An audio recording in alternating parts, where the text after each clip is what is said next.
Hello, everyone, and welcome back to Drag King Reacts. They're doing some work outside, so I'm sorry if you can hear that. I'm going to try to make it unable to hear, but if they get any closer, it will become very loud and might start to mix with my voice and be unable to be removed. Um, Today we'll be reacting to Do All Disabled People Think the Same? I am personally disabled. I suffer from chronic pain and fatigue. I have rheumatoid arthritis, asthma. I've got mental disabilities such as ADHD, which is a disability, and I'm also on the autism spectrum. My physical disabilities uh, affect my life more, in my opinion, because they weren't always there. Um, I was 21 when they popped up. They were something that was laying dormant in my body Uh, for forever since I was born. They're all genetic diseases and disorders, but they didn't really become a big factor until um, I was 21 in 2022. So, yeah, my opinions they differ depending on if they've been disabled their whole lives and stuff and all that. Um, but I have a pretty good grasp of it. I've lived this way with a progressive disorder. They can't tell me what it is yet because they don't know. They're still figuring that out. But I've lived with a progressive disorder for just shy of 3 years now. No, just over 3 years now. It's been a little bit more than 3 years now. Um, and I had all sorts of problems beforehand, but the disorder actually started to take hold about 3 years ago. And 3 years, 2 months, something like that. It was right around my birthday. So it's very easy to figure out when that was because it was my 21st birthday. But yeah. So let's get started and let's see if I think the same as them. I don't think people really see the fact that people with disabilities have sexual desires. I have a sex swing. That's amazing.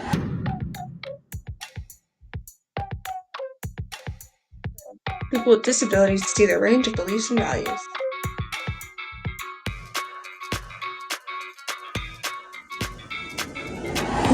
I am offended by the word disabled. 3, 2, 1.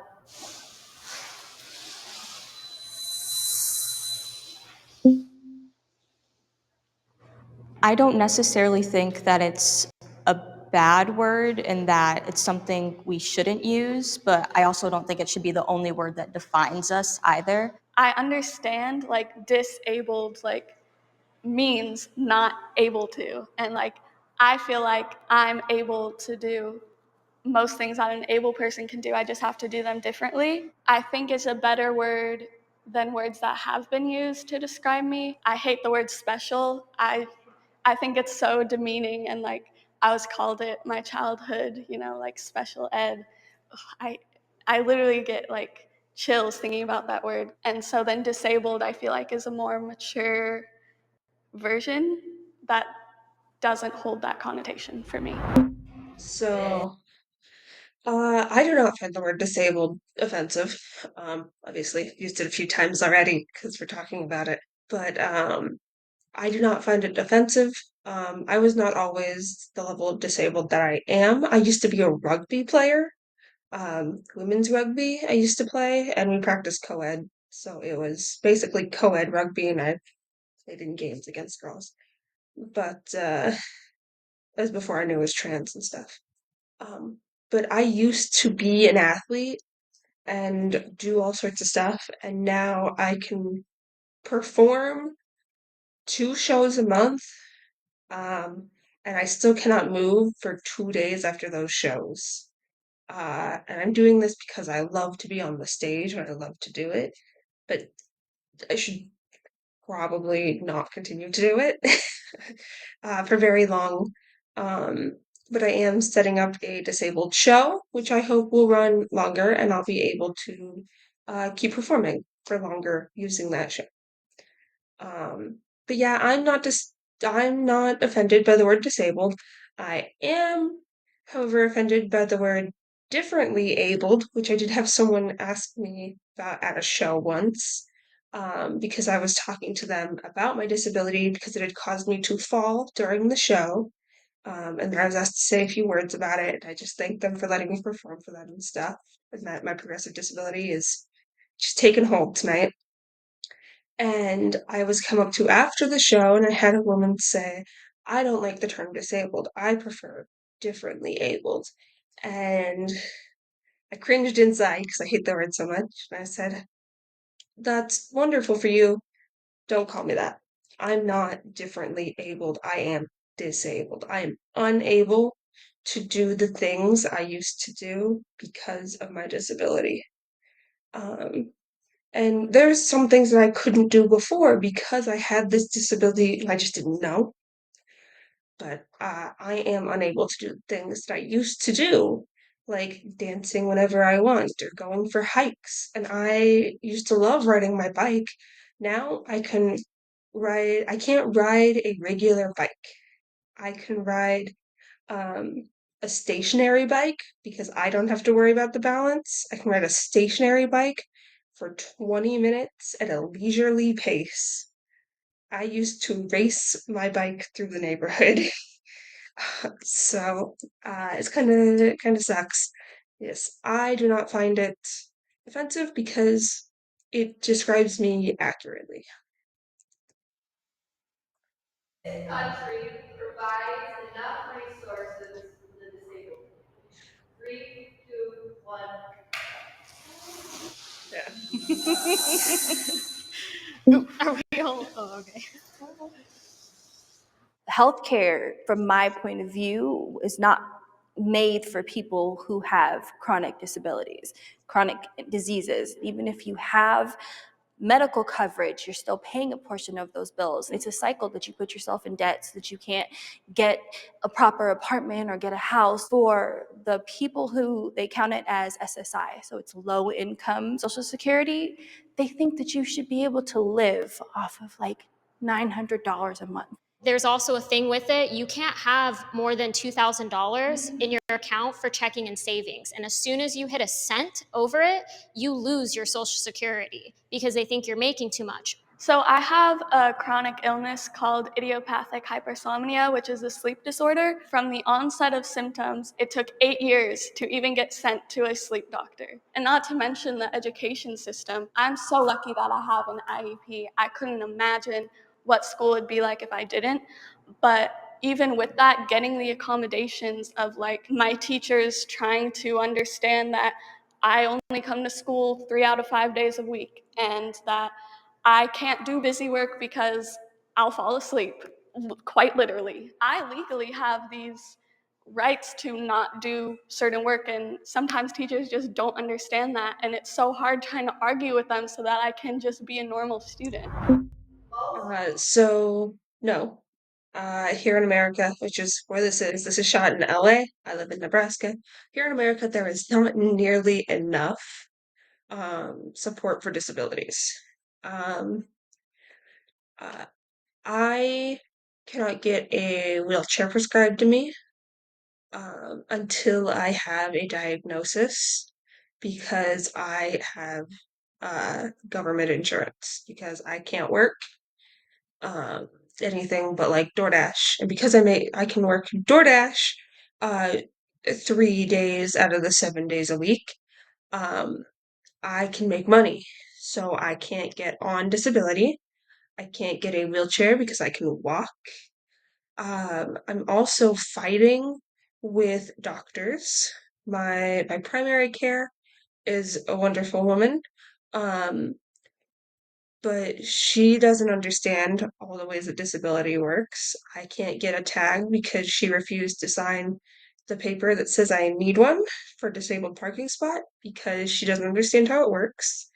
Um, and fighting to get into the doctors I need to see is almost impossible because I have been to 4 different specialists.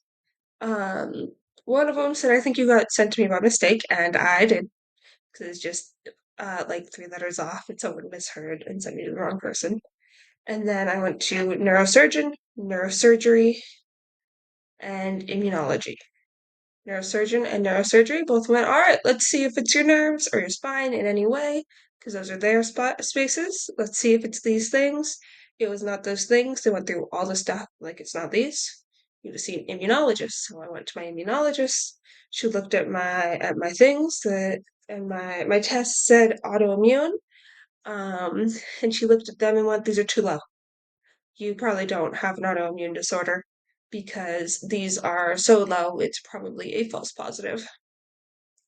Here I am, 2 years later, still needing to talk to her because she won't listen to me.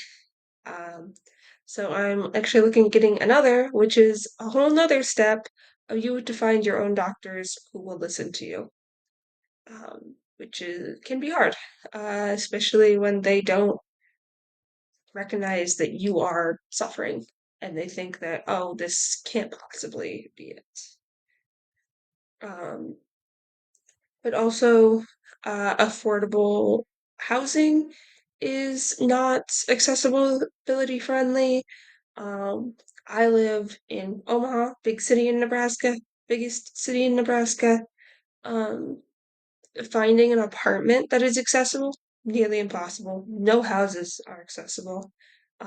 If I was to want an accessible house, I would have to go to one of the developers before the house was built and say, hey, here are the specifications I need, and then work for the next 60 years to pay it off at $1,000 a month, because when they start changing things like that, it gets expensive for no reason, because it's just changing measurements, but these houses are all the same until you ask them to change them. People are ignorant about their disability. 3, 2, 1.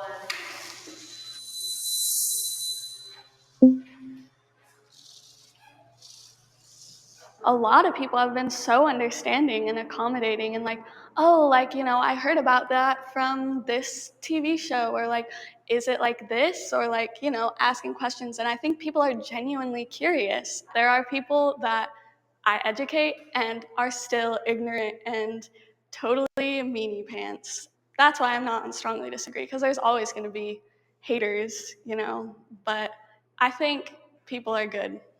So for me, I would agree, but I would come from like a place of understanding, because I feel like even people with disabilities don't understand other people with disabilities as well.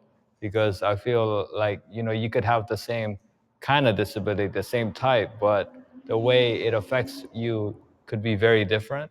I have a disease called muscular dystrophy, and that is a wide spectrum. And so you can't really understand it, because some people, their muscles get weaker quicker than others. I have spina bifida, and the type I have is lipomyelomeningocele. My dad served in the Vietnam War, and a chemical called Agent Orange he came in contact with, and that chemical caused my spina bifida. When you learn about spina bifida, most people think that they're wheelchair users, and it's also because the Spina Bifida Association, they only show one narrative of it, which is an issue in general across the disability spectrum. I have a channel where I educate about disability as a whole, and even people who are trying to learn still want to argue with a disabled person when we're teaching them. So, yes, I'm going to sit on the agree side that people do not understand. Um, this is ignorant, not naive. People who do not have the information, I do not judge, I teach. Naivety and uh,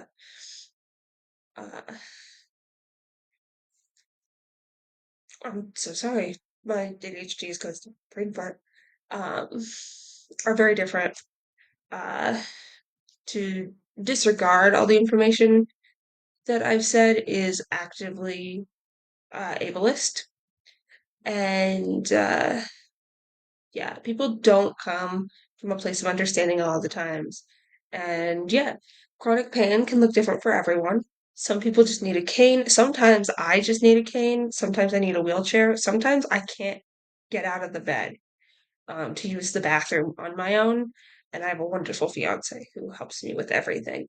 Um, but I need to get like a walker, which will have to come out of my pocket again because everything does.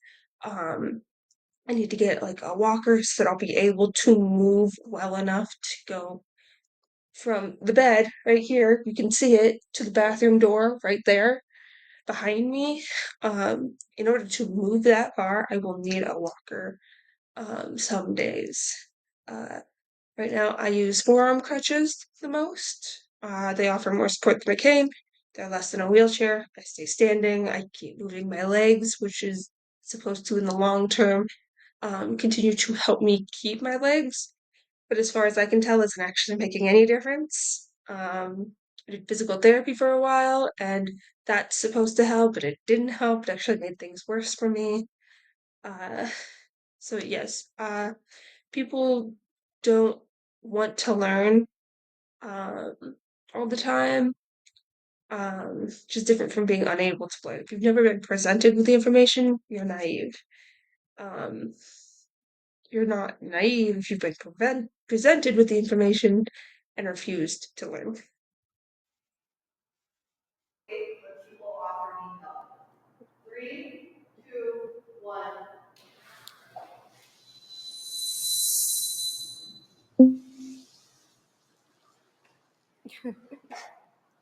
I use a cane on and off. When I do have my cane, I like that people offer me help when I'm riding the metro or the bus, but then it's the extra comments that they think they're doing like a great deed, that they're going to win a Nobel Peace Prize, and they'll start infantilizing me. Oh, you're so cute and tiny, and you're too young to be sick. I just don't like the extra comments with the help.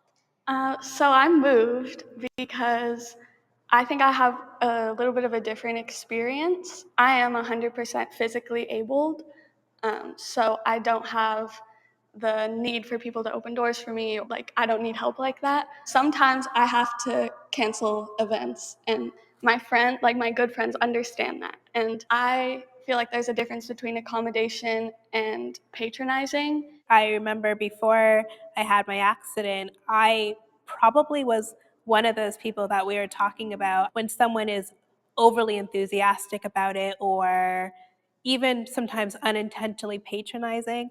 I try in my experiences to instead educate them that I know I'm in a chair and I know that I look like I have a lot of issues, but trust me, I've been out here thugging it out for a while now. If I need help, I'm not ashamed to ask for it. I've had strangers like come up behind me and just start pushing me, even though I don't necessarily need help with that. If you're somebody that I know and you see that I'm struggling, then you can go ahead and probably help me wheel. But if you don't know me at all, please don't come up behind me and start trying to push me out of nowhere. It also puts us at risk of injury. I have nerve damage in my feet, so I look down a lot when I walk because it helps me keep my balance. And then I've had people see that I'm like trying to get through, and they'll grab my arm to guide me, and I almost always fall because I'm already so in my zone.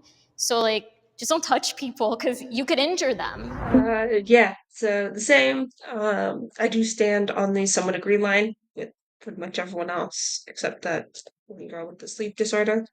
Um, I do like when people offer me help. And I like when I can have the help, and when I say no, people listen and take the no. Um, I can't go any further than somewhat agree because some people will offer help. I'll say no, and they'll try to help anyways, which is assault, by the way. It is physical assault to grab someone's wheelchair or to just grab someone's arm and cause them to fall, which can cause harm, and then you're responsible for that if they get hurt. Um, a lot of people don't realize that if someone in a wheelchair says, no, do not help me, that grabbing their chair is then assault because they've been told not to touch. Um, but so I've had my chair grabbed twice when I did not want it. Um, I'll start with the last time because it's less egregious. It was just an old man. He was coming out the door. I was going into a Goodwill to grab a few shirts because I just wanted some new shirts. And I like to recycle, so Goodwill is a great place for that because the Goodwill in my area is actually um, fairly priced. It's like $5, $5 to $7 for a shirt in my size. So I went in to get some shirts. It's getting close to closing time. So he's like, "Hey, do you want me to grab the door for you?" And I said, "Oh, yeah, that would be great if you could just hit the button there," because he was right beside the button and I'm headed towards the door. I had to go around, hit the button, and then go in the door. It would just save a few seconds to be able to do that and a little bit of energy. So he hits the button, and then as I'm going in the door, he pushes on the back of my chair. My chair does not have handles on it now. He pushes on the back of my chair, and because I was in the door, I didn't just stop myself. I was like, "Oh, please don't do that." And he continued on his way. I continued on mine. It was fine. The first time I had it happen was way more egregious. Um, so I had a man come up to me and in Spanish first, he asked me if I needed help. Then in English, he asked if I needed help. I said clearly, no, thank you. Just like that. And by the way, if you don't know Spanish, no is also no in Spanish and English. Those are the same word. Um, thank you is not it's thank you or gracias. But I said no, and he grabbed my wheelchair anyway and started pushing me up the hill, which I was going up the hill. I was going in that direction, but I did not want help. I was very early into my chair. I wanted to figure it out myself and figure out when I needed help. And if I needed help, I had someone there to help me. I did not need his help. Um, but I wanted to go up the hill myself to work on building my upper body strength. Because it wasn't a very steep hill. It was one that I actually could push myself up, even in the old chair, which had like handles on it. It was just like the hospital style chair. Um, but he grabbed the handles and started pushing me, and I said, "Hey, no." And he still didn't listen to me. My friend, who is a firefighter, had to stop him and be like, "Hey, they said no." And basically physically remove me from him. And then we waited for him to get out of the hallway before we continued into the casino. Um, but yeah, it was that one was kind of scary. The last one was kind of just he's an old man. He didn't think about it.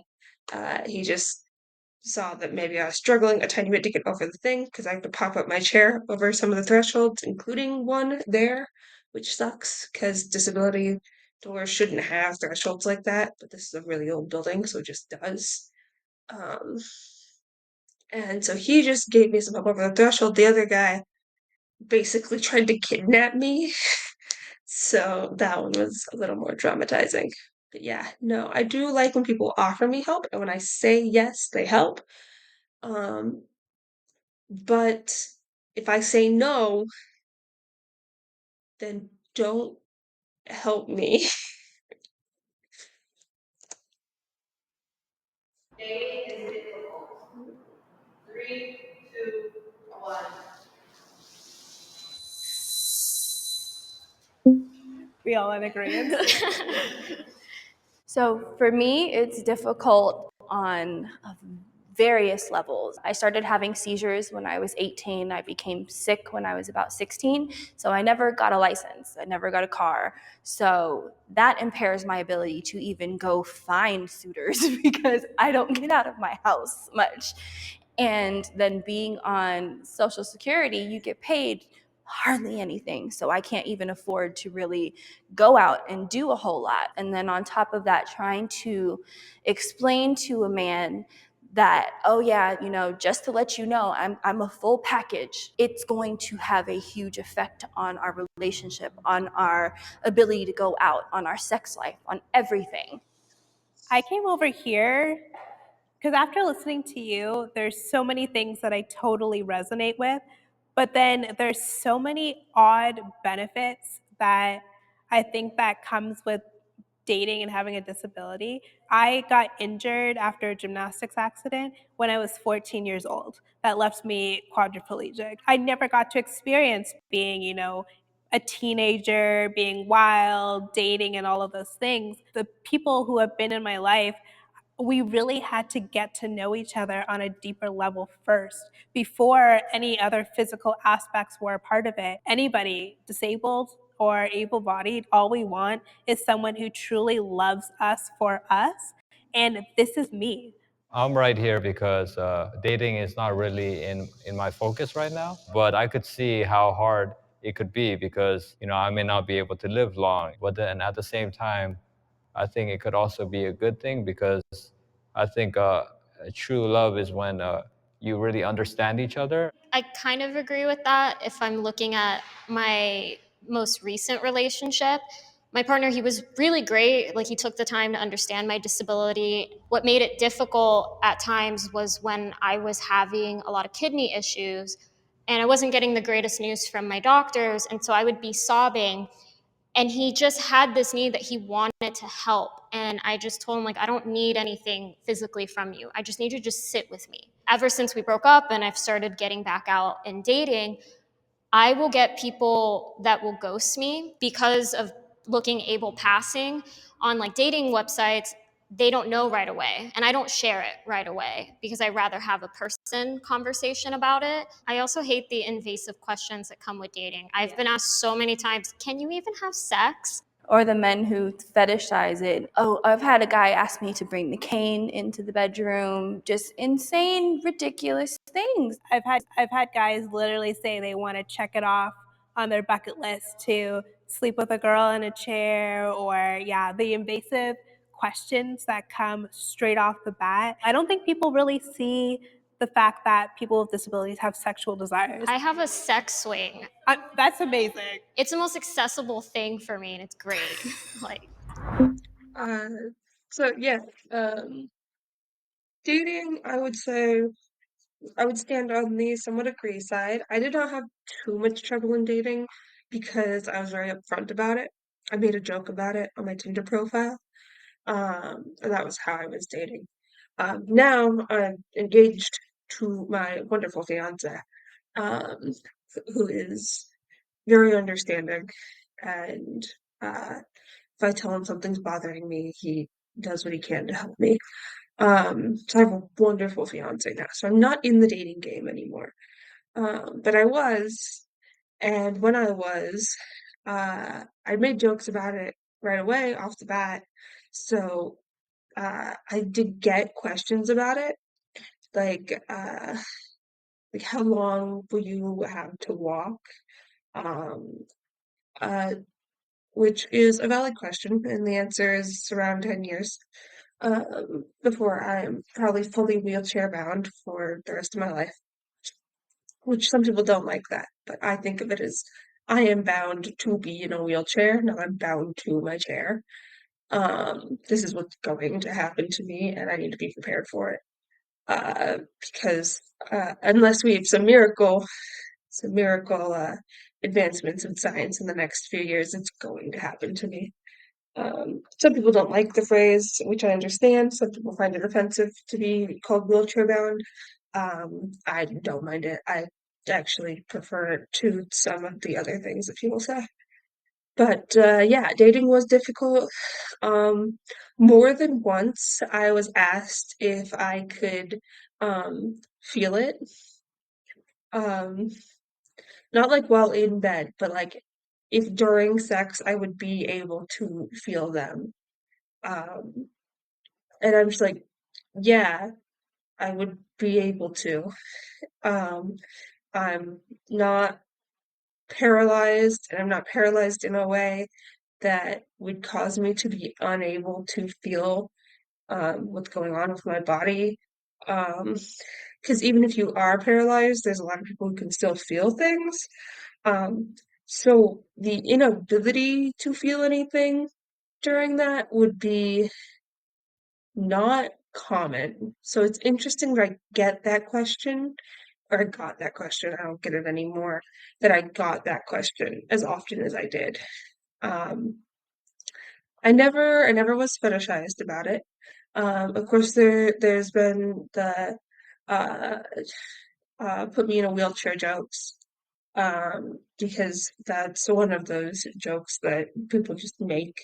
That they'll screw you so good you won't be able to walk the next day, and I'll joke back, "Hey, I've already got the chair." Um, And I make the joke with my fiance now because some positions are amazing for my back pain. That uh, it's so good that he'll keep me out of the chair because some positions are much better for it. Some positions I can't walk afterwards at all. Some positions will compress my back in the right way or my legs in the correct way, where I'll actually be able to walk better than when we started, interestingly.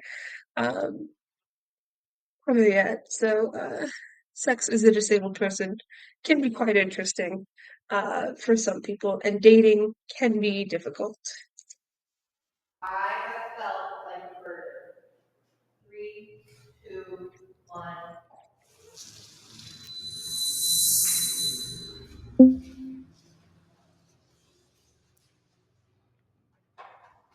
When it comes to my parents, a lot of the time, because I'm paraplegic, I was in a car accident when I was 11. Wheelchair accessible vehicles are very, very expensive. So it's my parents or my brother that often have to take me from place to place. I know a lot of the time they don't mind, and my mind just takes it to that place just because I can be a very pessimistic thinker a lot of the time. But I do a lot of the time feel like a burden in that way. I already know it's probably going to break my mom's heart when she watches this, but before I could even figure out the words, felt like a burden to my parents because they took out so many loans before the VA finally agreed to cover me, and they didn't agree until I stopped having back surgeries. I still feel to a degree I'm a burden and I'm a result of why most of my family's in poverty. And part of that is kind of the reason I moved all the way to Los Angeles. My family's on the East Coast, and I figured if I'm not near them, they can't take care of me. So they're free to live however they want to live. I've had friends who have just left me because they didn't want to accommodate. And I try to work on that of like, no, I'm not a burden. But it's hard sometimes. Yeah. I'm literally over here. Whew. It's just hard with her sitting.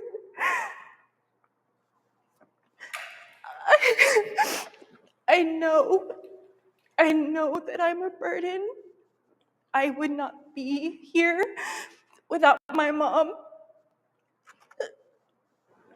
She's a single parent and she has sacrificed everything for me. She has sacrificed her well-being, her mental health. I don't think that I tell her often enough how much I appreciate her. But listening to you, I've lost friends because I was too much of a burden. I was too much of a hassle. I always feel like a burden, but I can't stand on that line simply because the people who love me would hate that I feel this way because I know that in their hearts I'm not a burden to them. But I would give anything to be able to make my life not affect others that I love negatively the way that it has. Because it's the guilt that we feel with it. Because it's like I see, my dad is like a very stereotypical Puerto Rican man. He does not show emotions, but I remember when I'd be screaming in the hospital, him fighting back tears because I know he blames himself because of his military service. And I feel just guilty, like if I didn't exist, or if just all, like my parents were pregnant before me and they lost that child. If that baby had stayed, my dad wouldn't feel so much pain about something he can't control about my life. And I hate that I can't make their lives easier.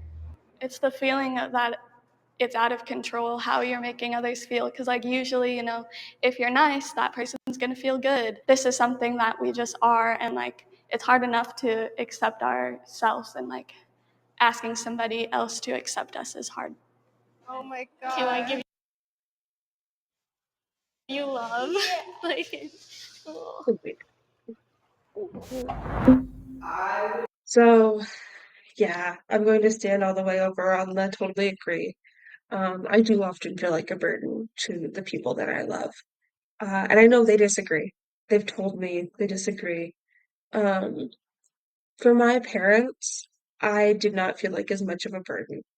I lost stuff all the time, but every little kid loses stuff. I just lost things a little bit more. I'm just a little bit clumsier. Those things were not as much of a burden to my parents. Um, and I didn't feel as much like a burden when I was younger. And then I was parentalized a lot. So then I became my own burden, and no one else had to take care of me, so I had to figure it out. Um, and that's something that my parents are working on fixing with me. But my relationship with them aside, I had a lot of friends. I don't have as many friends anymore. I don't get invited to things because if I'm in my wheelchair and they don't know if I'm gonna be in my wheelchair, they could just ask, and I probably wouldn't be. I'd probably just have my cane. Um, but they don't know if I'm gonna be in my wheelchair, so they don't invite me to things anymore. My best friend goes out to the club almost every other week, which would be a lot for me. But she doesn't invite me to go with her because it's not accessible. It's not wheelchair accessible. Um, and going to a club is a lot on my body. Um, but yeah, where it shows the most for me is with my fiance. My fiance is a wonderful man, and I love him so much. He's so amazing. He understands everything that I'm going through and all the issues that I'll have in the future, and he does not get mad at me or blame me or anything. But that doesn't mean I don't blame myself sometimes, because this is a very personal issue. Um, I have to have him get my chair out, and I'll feel kind of bad about that sometimes. But where it really comes in is housework. Um, there are days where I just cannot get out of bed, and he has to do all of it. So our housework split is we both do laundry, he does the dishes, I cook. We're working on setting up our Roomba to vacuum, but since we don't have little kids, things don't just get thrown all over the floor or anything. Um, and then we both take out the trash, but that's mostly because it's just setting our trash can outside the door with the bag tied, so it's really easy. And then I do cat stuff most of the time, like scooping the litter box and feeding her because she's my cat, my responsibility. She's our cat, but she's my cat. He's her favorite, and she's our cat. She's our baby, but she's my responsibility to pay for and all that because he pays all of the other bills. He pays for basically everything except for what we eat, because that is my only responsibility to pay for, and I'm really good at sourcing food. Even if I don't have money, I'm good at figuring out ways to get food, especially enough food to feed two is really easy. Um, but so yeah, sometimes I do feel like that because I'll forget the laundry, like the load of laundry in the washer that I'll be changing after this. I just rewashed it again. Has had to be washed 3 times now because it's just been forgotten in the washer. Um, and if you just wash it, then forget about it. If you wait too long, your clothes will mold. So you just rewash them and then put them in the dryer. And I keep forgetting to move them to the dryer. Um, but it's little things often, like asking him to get my water for me, that makes me feel kind of bad because it's like we're both in bed already, but I can't get out of bed to get my water, so I have to ask him to do it. Then he has to climb out of bed, walk all the way across the apartment, get the water, and come back. And he's already in bed, and then I feel bad. Um, and when I think about it now, when I'm not having any issues, I'm just like, oh, he understands and it's fine. But when I'm having issues such as like depressive episodes, because I have depression, I'm diagnosed with depression. So if I'm having a minor depressive episode and I just can't get out of bed because of that, then I feel really bad asking him to do anything for me. So yes, I do often feel like a burden. We'll have to move apartments because I won't be able to do the stairs here in a few years because we're on a second floor apartment now. Um, we had to change parking spots to be closer to the building. Um, and I don't have my own disability tag, and I have my dad's disability tag. And he's letting me borrow because he technically has two of them because two cars, you have two of them. One's will stay in your car, you take the other as a guest.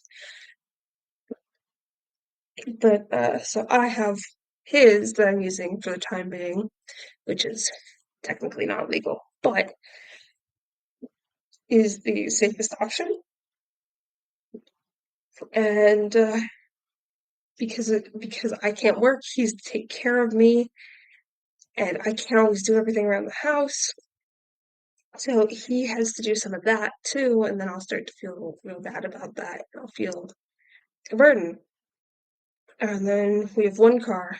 And when we replace the car, it will need to be an accessible car because obviously we'll expect it to last for a long time, and I'll need a wheelchair.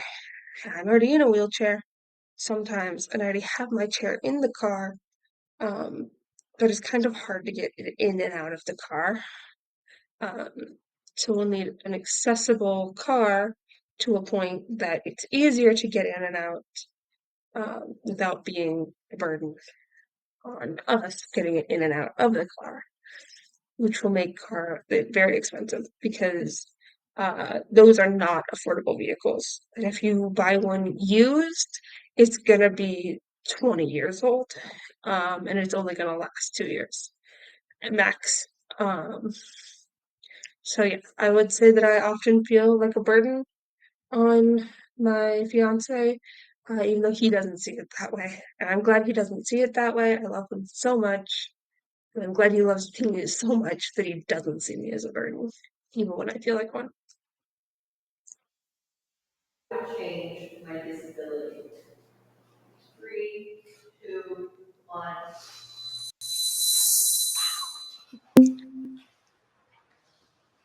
I'm right here because it has taught me many life lessons and it has made me a stronger person. When I was younger, I would used to get stared at a lot, and so that would really affect me. But because I experienced that, I now have the strength to realize that how others are looking at me doesn't matter. It's given me a lot of opportunities to help people get out of their dark times. Because if I never experienced depression, I would not be able to help people with depression. For me, I don't have a before. Being disabled's the only thing I've ever known.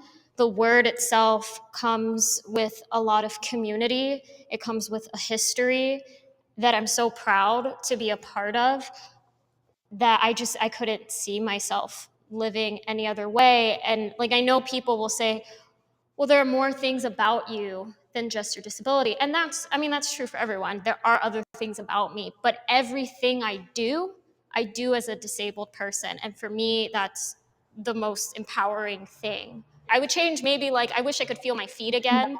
That would be great.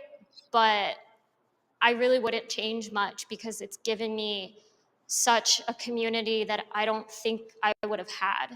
Even though I know that I've had an impact on people and I can relate to people in a way that I probably couldn't have before, I'm in pain every second of every day. I would give almost anything to not have that anymore. I got sick young, but I don't remember what it's like not to be in pain every day. I wouldn't wish this on anyone. I have lived both experiences, and similar to you, I also am in pain almost every single day. If I were to be able to take and swallow a pill tomorrow that would make me better, I would still be able to take all of the lessons and experiences that I've been able to garner from this accident and continue to build off it and do better things. But I think I would be really lying to myself to say that I wouldn't change it, because I went from being someone who literally was as athletic as you could ever be, flying high and doing things with my body. And I feel very privileged to have lived that. Uh, and I know what that feels like, and I miss it every single day. So yeah, I to sit on the totally agree side. I would definitely change it. It's not that I wasn't disabled before. I was disabled in a different way. I had a mental disability, ADHD, autism spectrum, which some people don't even think that will think that's not a disability. If it causes you to lose so many things, uh, that it affects your life, it's a disability. If it causes it to be very hard for you to learn, it's a disability. If it affects your day-to-day life, it is probably a disability. And so ADHD, yeah, autism, people understand that autism is a disability. ADHD and autism are sisters. They're not twins, but they are sisters. And that they can look very similar because they can be very similar. They're not the same, but they can be very similar and feel a lot as intertwining into each other. But so I already had that. I already had that. I already had asthma. I I I was already having joint issues from the rheumatoid arthritis. Um, but whatever this is that they can't tell me what it is, the chronic pain and fatigue, um, it's it's so bad I can't do the stuff I used to do. So yes, I would change it in a heartbeat. Um, my pain gets so bad that sometimes I wish they'd just cut off my leg so it would stop, which won't always stop pain, by the way, because phantom pains are a thing if it's a nerve issue, which it might be. Um, but like obviously I don't just go and say cut off my leg. Sometimes I'm just like, man, leg sure hurts.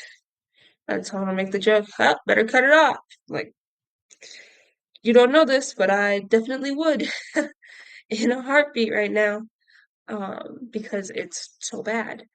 Um, so yes, I would definitely change my disability. Living a fulfilled life. 3, 2, 1.